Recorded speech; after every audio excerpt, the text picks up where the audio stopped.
સમાચાર અમદાવાદથી મળી રહ્યા છે। રામોલમાં લૂંટ અને અપહરણના કેસમાં 6 લોકોની ધરપકડ। પોલીસ તપાસમાં ભોગ બનનારનો ભાણિયો નીકળ્યો આરોપી।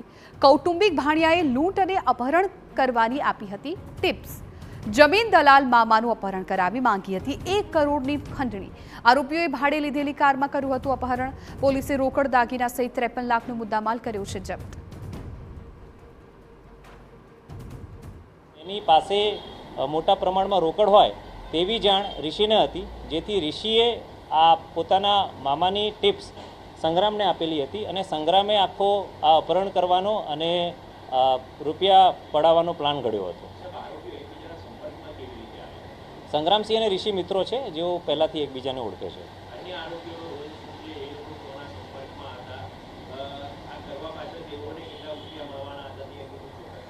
અત્યારે અમે રિમાન્ડની કાર્યવાહી ચાલુમાં છે અને જે તપાસ અને પૂછપરછ ચાલુ